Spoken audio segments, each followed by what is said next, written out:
से बोलिए सरस्वती मैया की।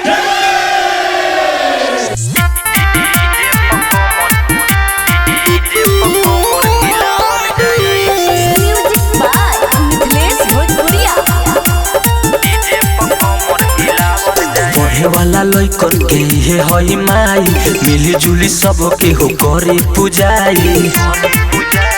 पढ़े वाला लइकन के हे हई माई, मिली जुली सबके हो करे पूजाई।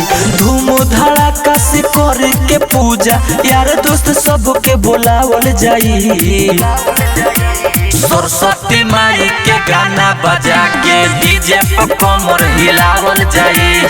सरस्वती माई के गाना बजा के डीजे पर कमर हिलावल जाई।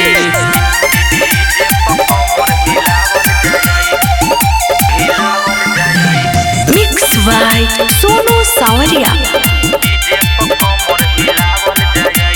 इनका के कहे सब सरस्वती माता, इहे नु हई माई विद्या के दाता। अरे नहीं के कहे सब सरस्वती माता, इहे नु हई माई विद्या के दाता। रात भर कवनो सुते न जाई, सारा गाँव टोला के झुमावल जाई।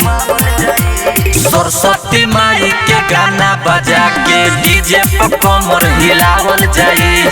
सरस्वती माई के गाना बजा के डीजे पर कमर हिलावल जाई।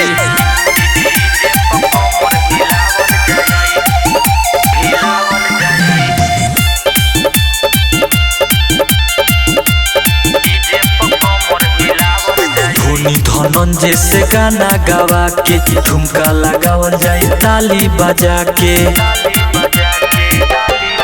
अरे धोनी धनंजय से गाना गवा के ठुमका लगावल जाए ताली बजा के। राइटर चंदन ठाकुर से कह के मीठा भजन लिखवावल जाई।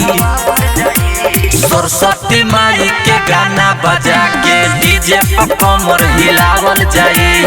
सरस्वती माई के गाना बजा के डीजे पर कमर हिलावल जाई। Presented by Sonia music Bettiah.